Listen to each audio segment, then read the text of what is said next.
Hey y'all, Crazy Train here bringing you a new Black Ops video.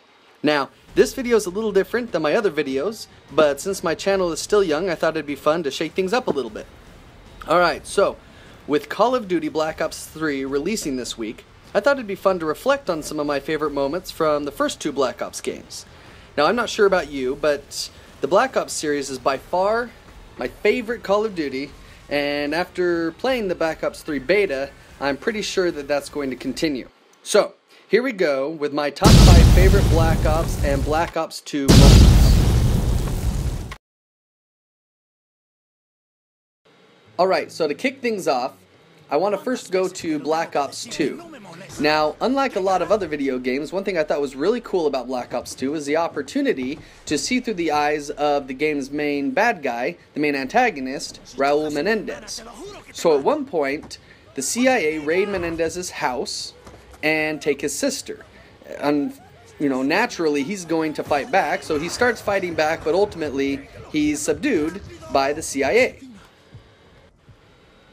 However, that doesn't last very long because Menendez is able to break free of his restraints and go on a crazy rampage.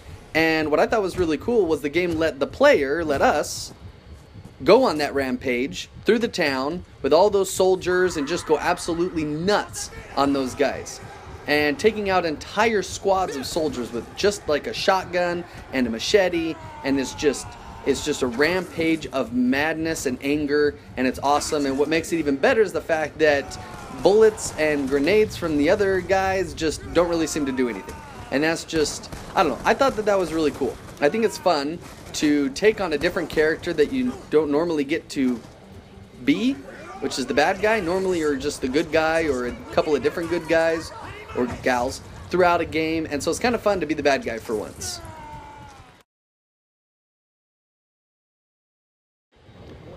So next up has to do with the zombies. Not the zombie gameplay per se, but I loved the way that Treyarch introduced the zombie mode in the original Black Ops game.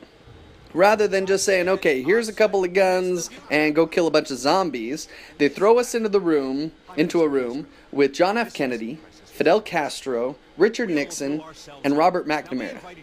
And we get to listen to them talking about how they narrowly escaped like worldwide crazy death and all this conflict and stuff. And then while they're talking, all of a sudden, in the Pentagon, glass breaks and they're being invaded by zombies. Now, what I love about that is that they took just a crazy outlandish idea and they just made it normal for the game. And that was really fun. And I like that they introduced it that way, because that way it wasn't just you're going to kill a bunch of zombies. They put a little bit of story into it, and that was cool. I liked that. Even though it wasn't very detailed and didn't last very long, it was just fun to start off that way. And then, of course, to be able to play as JFK and Richard Nixon and then the others. So I thought that was pretty cool. Fortunately, zombies are coming back in Black Ops 3, and hopefully we'll have some really good storyline attached to that. I haven't always been the biggest fan of the zombies, mostly just because I don't have a lot of friends that like to play, and it seems to be more fun when you play with other people. But hopefully I'll have enough friends get Black Ops 3 that we can play together and I can enjoy it. And if I don't have any friends, hopefully I can find some people online who are open to playing, because it's a lot of fun with the right people. Yeah.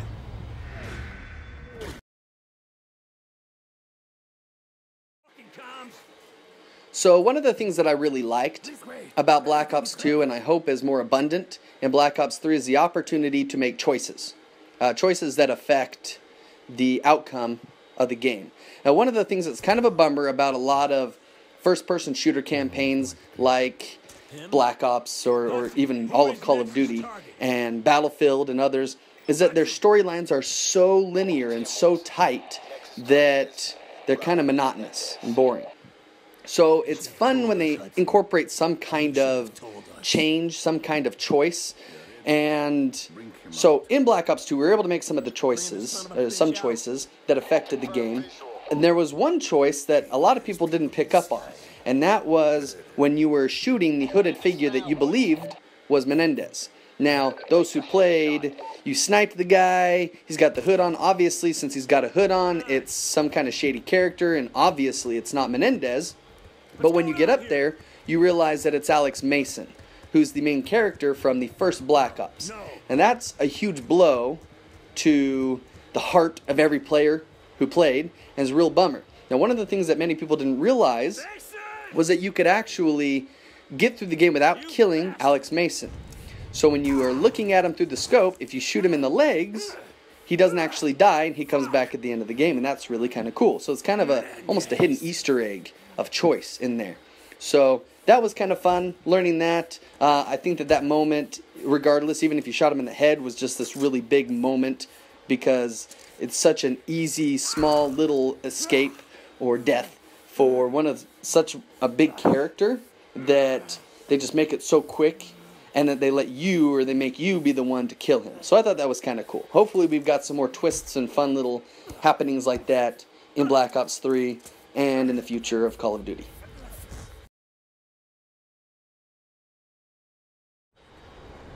Next up is a moment from Black Ops 1 that started out really awesome and ultimately was kind of deflated a little bit, but I still thought it was really cool when it happened.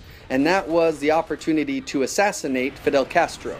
So you go through this whole mission, you are looking for the Cuban leader, you're trying to find him, you're blazing through all of his henchmen, gunning people down along the way, and you finally breach the room, and you get this chance with your pistol to put a bullet right in Fidel Castro's noggin. You pull the trigger, you watch the bullet leave the gun, smack him in the head, spilling brains and blood and everything all over the room, right? It's just awesome. Unfortunately, later you find out that he was a body double and wasn't actually Fidel Castro. But I still think that was pretty cool, because going into it, you didn't know that it wasn't. And naturally, as we know, Fidel Castro survived the whole Cuban Missile Crisis incident. And so for a moment we thought, hey, we get to change history in Black Ops. And personally, I think that would be pretty cool.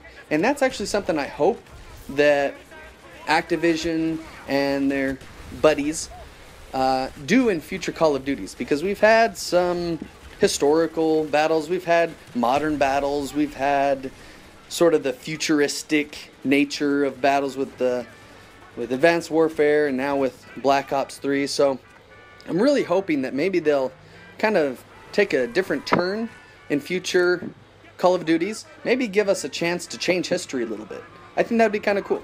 I don't know, let me know what you think in the comments.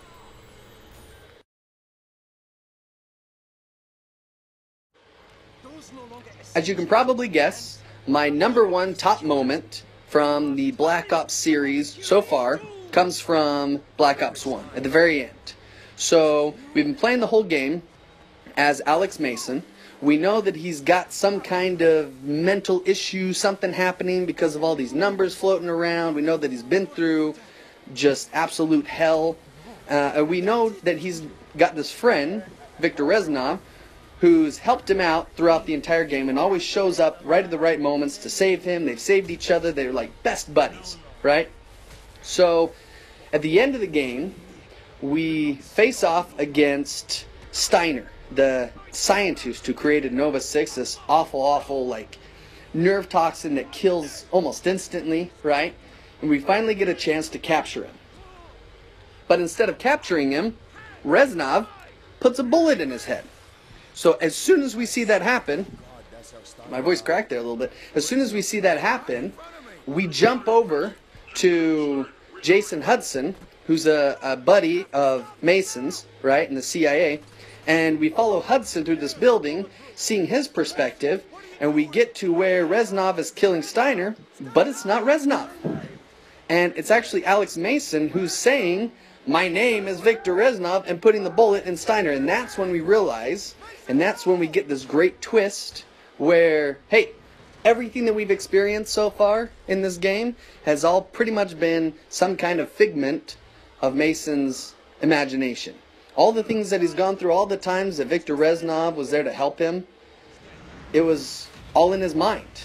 And that was just awesome. I don't know. I really liked that. I thought it was awesome. I know there were a lot of people that said, oh, I totally saw that coming. Whether or not that's true, honestly, doesn't really matter because I didn't see it coming. I didn't get it, that twist spoiled for me going into the game. And so when I got there, it was awesome. And to be quite honest, because of that, Black Ops is my favorite Call of Duty campaign ever. And quite honestly, it's going to be really tough to beat. So anyway, those are my top 5 moments from the Black Ops series so far. Hopefully Black Ops 3 has many more awesome moments for us to experience. I'm seriously hoping so, because that would be awesome. And if you enjoyed this video, please hit like and subscribe. And if you have your own favorite moments, maybe any that I didn't mention from the Black Ops series, let me know in the comments, because I'm sure that there are plenty more moments that are awesome. I don't know, maybe you loved the helicopter flying in Black Ops 1 or something, I don't know. So let me know what you liked. And again, if you enjoyed the video, please like and subscribe, let your friends know about it, and I'll see you in the next video.